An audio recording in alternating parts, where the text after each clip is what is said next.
Muy buenos días a todos.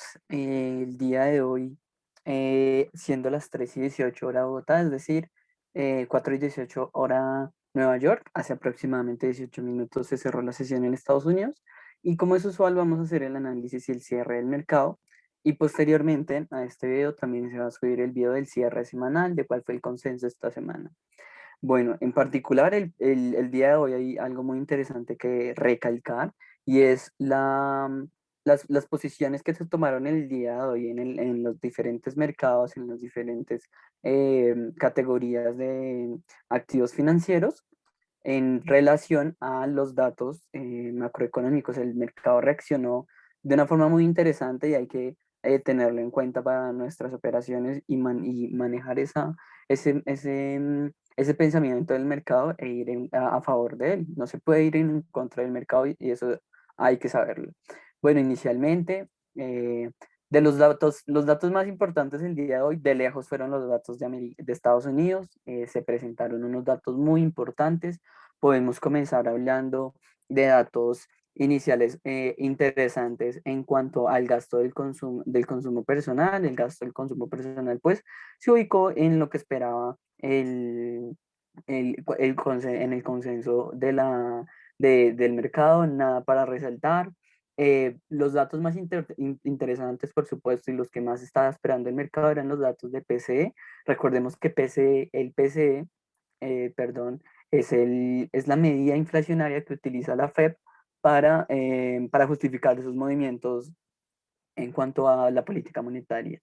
Entonces, ¿qué tenemos? Tenemos niveles ya en tanto su variación PCE normal como la variación core, que es la que excluye instrumentos muy volátiles.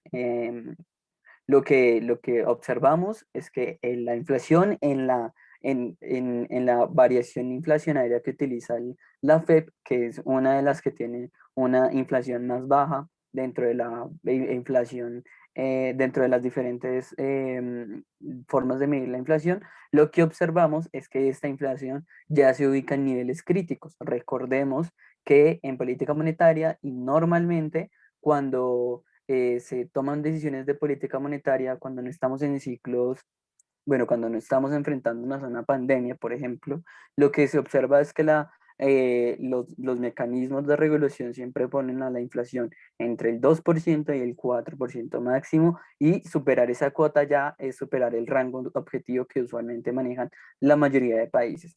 Y por supuesto no excluye Estados Unidos. ¿Qué es lo que observamos? Que Estados Unidos está manejando niveles de inflación muy cercas a la cuota superior de ese rango que les acabo de mencionar. Entonces, por supuesto, Estados Unidos está muy cerca de observar niveles inflacionarios supremamente altos. Ahora ustedes dirán, claro, estamos muy cerca del 4%, pero pues es que es usual. em, pues estamos debajo del 4%, es decir, estamos cerca, pero estamos debajo. Ahora, ¿qué pasa? Dos cosas. Estados Unidos siempre se ha ubicado por niveles muy cercanos al 2%, tener una cuota por encima del 3%, como es la que tenemos en este momento, que se ubica en 3,6, ya causa alarma. Ahora, si nosotros vemos el gráfico del histórico del PCE, lo que observamos es que estamos en niveles históricos que no observamos ni siquiera en la crisis del 2008. Ahora, adicionalmente a eso, recordemos que aún tenemos periodos inflacionarios muy relevantes. Tenemos las vacaciones de mitad de años, tenemos todo el periodo de lo que es el verano en Estados Unidos, tenemos todo lo que es el consumo en diciembre, todas las semanas, las diferentes bonificaciones que se le dan a los empleados a lo largo del año. Aún nos queda la mitad del año y ya estamos por encima y muy cerca de superar ese 4%. Entonces, por supuesto, los analistas y todos llegan a un consenso de que Estados Unidos se está enfrentando y se está pasando por niveles demasiado riesgosos en la inflación. Sin embargo, la Fed sigue mencionando que esta inflación es transitoria. ¿Bajo qué motivos? Nadie lo sabe, solo ellos lo saben, pero según ellos, la inflación está en niveles que se pueden controlar, según ellos, que es transitoria, que es bueno, más allá de la discusión, lo importante es que el mercado el día de hoy dijo, al observar este dato, no reaccionó como reaccionaría usualmente. cuando tenemos datos inflacionarios o cuando se observan diferentes presunciones de que la política monetaria en Estados Unidos va a dejar de ser expansiva, entonces el mercado se pone en terreno negativo con justa razón. Recordemos que los programas de compra de activos de parte de la Fed lo que han hecho es ingresarle al mercado, darle un impulso adicional, no solo al mercado real por medio de los cheques que le llegan a las personas, sino también al mercado financiero por medio de todos estos impulsos monetarios, ayudas a compra de bonos, una cantidad impresionante de impulsos monetarios a la economía en general de Estados Unidos. Adicionalmente a eso, también tuvimos unos datos positivos en cuanto al PMI en su versión manufacturera, comercio internacional positivo, perspectivas de inflación. Ojo con esto, para la Universidad de Michigan las perspectivas de inflación están cerca al 4,6, es decir, que estamos superando esta cuota y nos estamos yendo a históricos nunca antes visto. Sentimiento del consumidor, podríamos hablar que también se ubica en un terreno ligeramente positivo, y las expectativas de inflación, como les menciono, están muy altas en el largo plazo, 3%, es algo que no se ha observado y niveles de tolerancia que pues Estados Unidos no está acostumbrado. También, bueno, si nos trasladamos de una vez al terreno Forex, lo que observamos es bueno, no hay un consenso de cuál fue el ganador el día de hoy, pero digamos que hay un consenso mixto de qué fue lo que sucedió el día de hoy. ¿Y por qué hablo de un consenso mixto? Porque a pesar de que hay muy buenas variaciones para Estados Unidos como activo refugio y también para el yen japonés como activo refugio, que como observamos mayoritariamente ganaron terreno el día de hoy, pues el euro también se apreció muy bien. Eh, También hay unas apreciaciones ligeramente importantes por parte de la libra esterlina. Entonces no podríamos hablar de que el mercado se volcó hacia estos instrumentos, sino que estos instrumentos, estos activos refugios ya en japonés y dólar americano, están tomando un panorama cada vez más interesante porque la proporción del mercado, por supuesto, no reaccionó tan negativamente como ha reaccionado en otras sesiones a datos inflacionarios como el de hoy, no reaccionó tan negativamente, pero definitivamente hay una proporción del mercado que sí está apreciando este tipo de, de divisas. Entonces, el consenso para el día de hoy, al dólar americano le fue bastante bien, al euro también. Estos dos perdieron terreno relevante, y esto sí hay que mencionarse, contra el rublo ruso. Entonces, ojo con estas, que estas son materias, pareciera que este tipo de activos emergentes toman la carrera cuando el mercado está con esa incertidumbre, con esa indecisión, por así decirlo. La libra esterlina en un terreno mixto, el día de hoy, por supuesto, pérdidas específicamente para dos divisas, tanto para tres, para el dólar australiano, para el dólar neozelandés y para el franco suizo. Pérdidas relevantes, en general perdieron contra los activos que pues más se apreciaron, valga la redundancia, pero por supuesto el gran perdedor del día de hoy, el dólar neozelandés, que se ubicó en un terreno extremadamente negativo. Por otra parte, pues el peso mexicano, a pesar digamos, de no tener un peso importante dentro de las divisas, dentro de las principales divisas del mundo, se supo apreciar el día de hoy, variaciones ligeras, pero al final cada variaciones.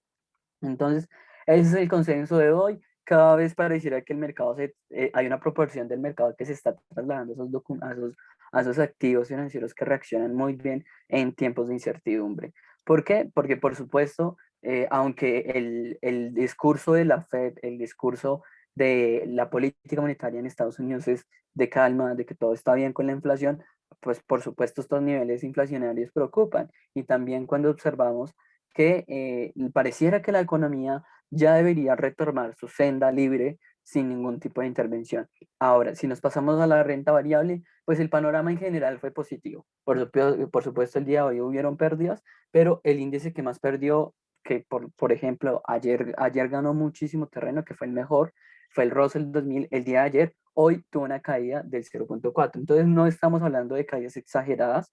Eh, por supuesto, los índices estadounidenses, algo muy interesante que pues, sucedió el día de hoy es que comenzaron la jornada supremamente bien y a lo largo del día comenzaron a perder terreno.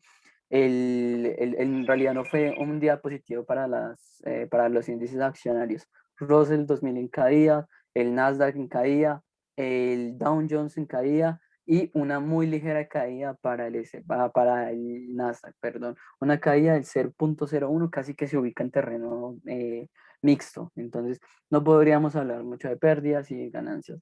También por ahí se está colando el índice de la Unión Europea, perdón, el Reino Unido, y también se está colando dentro del terreno de pérdidas el índice chino. El resto de indicadores se apreciaron, indicadores no tan relevantes cuando a las bolsas más grandes les va mal, están aprovechando el terreno. Entonces, hoy qué observamos? Primero, niveles de volatilidad importantes, pero apreciaciones relevantes para el Nikkei, el indicador japonés, el mexicano, el brasileño, el coreano, el holandés, el francés, el suizo. Entonces, todos estos no son indicadores que se conozcan tanto y que sean tan relevantes como para el ojo del mercado, pero por supuesto, perdón, saben apreciarse muy bien cuando, cuando los índices accionarios más importantes caen.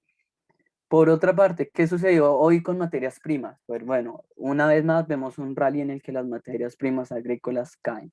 Entonces, ¿qué tenemos? Al maíz, al algodón cayendo, a la cocoa, y bueno, hay que por supuesto resaltar, si ya no salimos de las materias primas agrícolas, hay que resaltar el papel del WTI y también el papel del Brent, el cual hoy no están en esa indecisión de superar la cuota de los $70 y tuvimos un rebote importante. Pareciera que el mercado no está completamente seguro de superar cuotas superiores a los $70.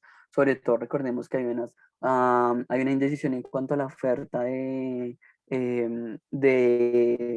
petróleo por la posible presunción de el regreso de Irán al mercado petrolero, pero pues será un efecto transitorio. Y los analistas de los bancos de inversión más grandes prevén que el precio del petróleo suba a niveles cercanos a los 80, y es lo razonable teniendo en cuenta los niveles de recuperación económica mundial que estamos viendo. Por otra parte, importantísimo, el azúcar y el café fueron los que más se apreciaron el día de hoy, en contraposición a la pérdida mayoritaria que tuvo la materia prima agrícola el día de hoy. Un día positivo para los metales industriales, el níquel, el aluminio, el paladio, el zinc se apreciaron bastante. El cobre perdió ligeramente terreno, inclusive podríamos hablar de que perdió como tal. La variación negativa que tuvo fue del 0,04, entonces es una variación muy baja. Tener en cuenta la plata y el oro se aprecian el día de hoy, también activando ese positivismo en cuanto a los activos refugios. Sigo muy firme con la afirmación que les digo de que hay una proporción del mercado que está apreciando muy bien todos estos activos refugios y que considera que hay un momento en el que estamos en un momento en el mercado de extrema volatilidad y que en cualquier momento las cosas se pueden poner mal, y una proporción del mercado, la proporción de inversionistas más conservadores está yendo hacia allá. Muy importante lo que pasa sobre todo con la plata, porque la plata no tuvo un buen rendimiento el día de hoy a lo largo del día, pero en términos, pues terminó apreciando. Ahora, en cuanto al terreno de criptomonedas, súper importante lo que está pasando con el Bitcoin, con el Ethereum, con el Litecoin, con el Ripple. El día de hoy lo que observamos es caídas para todos los índices, para todas las criptomonedas, perdón, y eso definitivamente pone dos escenarios muy positivos. Y digo positivos, ¿por qué? Porque estas caídas se pueden tomar como oportunidades de inversión para que el precio después vuelva y repunte. Ahora, hay que ser muy cuidadoso con el timing, con cuál es el momento en el que en el que se quiera comprar. Y lo menciono es porque ha venido cayendo, o sea, en general las criptomonedas han caído más en los últimos días de lo que han podido recuperar. Entonces, definitivamente, claro, el mercado es positivo en cuanto a las cripto. Los que operan en estos mercados, pues es usual, confían mucho en estas criptomonedas, pero en general el consenso es de caída, le han faltado fuerza para recuperarse, y estas oportunidades, como les digo, podrían verse como oportunidades de inversión, pero hay que ser muy cuidadosos con el timing. porque si nosotros observamos un mercado de renta variable no tan positivo para los principales índices accionarios, significa que hay indecisión en el mercado y este tipo de activos, que son activos altamente riesgosos, no son activos refugio, pues entonces hay que tener en cuenta cuando el positivismo en el mercado en general va a volver para ahí sí comenzar a tener una perspectiva positiva. Por supuesto, este tipo de caídas tan extraordinarias, hay que situarse muy bien y analizar muy bien el gráfico para entender cuáles son esos niveles críticos que ha soportado ante las caídas y a partir de eso sí comenzar a operar. Eso fue todo el día de hoy. No me queda nada más que agradecerlos, y agradecerles por escuchar y por supuesto esperarlos en unos minutos más tarde en cuanto al cierre de la semana, qué fue lo que pasó en general en la semana y cuál es la perspectiva para la siguiente semana, porque recordemos que este es el video del corte del día de hoy. Absolutamente agradecido con ustedes, no me queda nada más que recomendarles desde Finanzas Trading que hagan sus operaciones a través del portal de Squares Financial y esperar que hayan tenido una jornada muy rentable. Un saludo y muchísimas gracias a todos.